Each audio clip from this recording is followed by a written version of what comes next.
اپنے مال کے ساتھ، اپنے وقت کے ساتھ یا علم کے ساتھ ہے،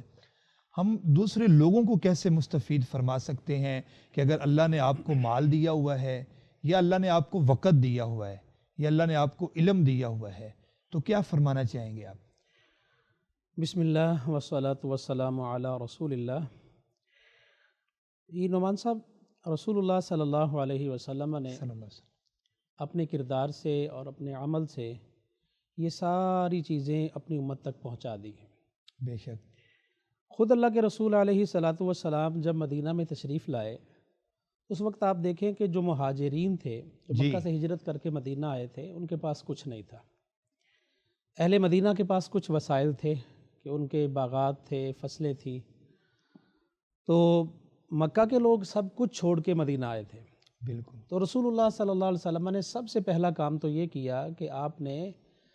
انصار مدینہ کو، انصار صحابہ کرام کو حکم دیا کہ وہ وسائل کی تقسیم کریں، کیا بات، ایک دوسرے کا بھائی بھائی بنا دیا۔ سبحان اللہ۔ تو جو ان کے پاس وسائل تھے، جو ان کے پاس اموال تھے، جیسے کہ اس کے متعلق روایات اور احادیث موجود ہیں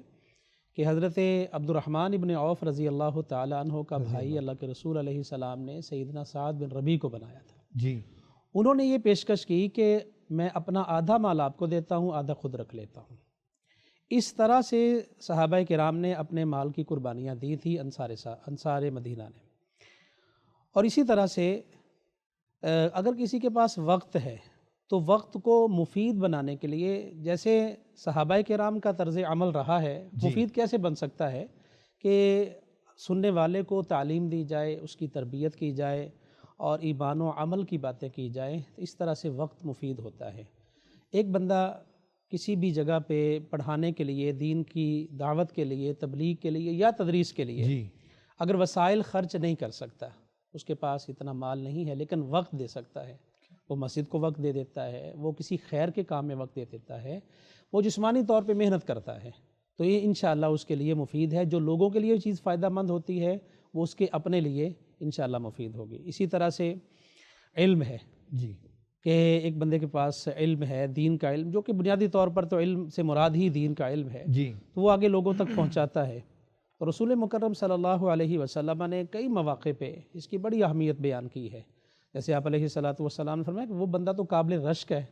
کہ جو اپنا علم لوگوں تک پہنچاتا ہے، اور پھر اتنی اہمیت آپ علیہ السلام نے اس کی بیان کی کہ مرنے کے بعد بھی جن اعمال کا سلسلہ جاری رہتا ہے ان میں ایک علم ہے۔ تو یعنی جس طرح سے بھی، جیسے کہ ڈاکٹر صاحب نے بات کی کہ اسلام نے حقوق اللہ کے ساتھ ساتھ حقوق العباد کا بھی حکم دیا ہے، تو میں سمجھتا ہوں کہ اس سے بھی ایک بڑی بات جو ہے وہ یہ ہے کہ دین کی بنیاد تین چیزوں پر ہوتی ہے، ایک ہے عقائد، جی دوسرا ہے عبادات، اور تیسرا ہے معاملات۔ تو عقیدے میں بھی انسان مضبوط ہے، عبادات میں بھی جو اللہ تعالیٰ نے اس کو توفیق دی ہے فرائض ادا کرنے کی کوشش کرتا ہے، لیکن معاملات کو ہم سمجھتے ہیں کہ یہ ہماری ثوابدید پر ہے کہ ہم جس طرح سے چاہیں معاملہ کریں، اس میں آزاد ہیں، حالانکہ ایسا نہیں ہے۔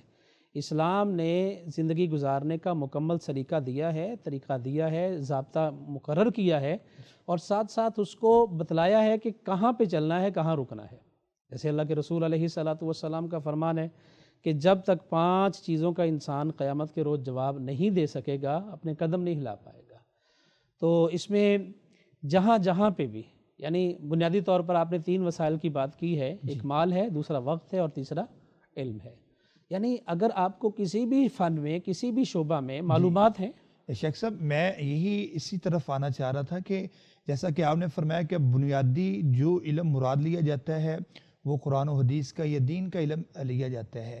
تو کیا اگر آپ کو کوئی اللہ نے کوئی ایسا فن دیا ہوا ہے، اس فن کو آپ اللہ کی رضا کے لیے آگے منتقل کرتے ہیں، کسی کو سکھلاتے ہیں، یا علم دیا ہوا ہے، آپ مثال کے طور پہ موبائل کا ہی لے لیں، موبائل ریپیئرنگ کا آپ کو کام آتا ہے، آپ کسی کو اللہ کی رضا کے لیے سکھا دیتے ہیں، یا کوئی اور آپ کو کام آتا ہے اسی طرح کا کوئی فن، آپ اللہ کی رضا کے لیے اس کو سکھا دیتے ہیں، تو کیا یہ بھی انسان کی کامیابی کا سبب بنے گا اور اس کے لیے صدقہ جاریہ ہوگا؟ جی بالکل، اس میں تو کوئی شک کی بات ہی نہیں ہے کہ یہ جتنے بھی فنون ہیں، مہارتیں ہیں، یہ دنیا میں آگے بڑھنے کے لیے ایک ذریعہ ہے۔ جی رزق روٹی کا بھی بندوبست ہوتا ہے اس کے ساتھ۔ بالکل تو جب آپ کسی کو کوئی کام سکھا دیتے ہیں کسی کو کسی کام پہ لگا دیتے ہیں. جیسے اللہ کے رسول صلی اللہ علیہ وسلم کی جو خوبیاں آپ صلی اللہ علیہ وسلم کو نبوت ملنے سے پہلے معروف تھیں، ان میں سیدہ خدیجہ رضی اللہ تعالیٰ عنہ کی معروف حدیث ہے وَتُكْسِبُ الْمَعْدُومِ، یعنی جس کے پاس کوئی روزگار نہیں ہے، جس کے پاس کچھ بھی نہیں ہے، آپ اس کو کمائی پہ لگا دیتے ہیں. یعنی جیسے اللہ کے رسول علیہ السلام کی ایک حدیث ہے کہ اگر کرنے کے لیے کچھ نہیں ہے تو آپ کسی کے ساتھ کوئی بھی تعاون کر دیں، کوئی کاریگر ہے اس کی کوئی چیز بنانے میں اس کے ساتھ تعاون کر دیں، یہ بھی صدقہ اور نیکی ہے. تو یعنی جو ہمارے جتنے بھی شعبے ہیں اور فنون ہیں جن سے یا مہارتیں ہیں جن سے لوگ اپنے لیے روزگار اور معاش کو تلاش کرتے ہیں، تو اس میں کسی بھی قسم کا تعاون انشاءاللہ اس کے لیے خیر اور صدقہ جاریہ ہی ہوگا.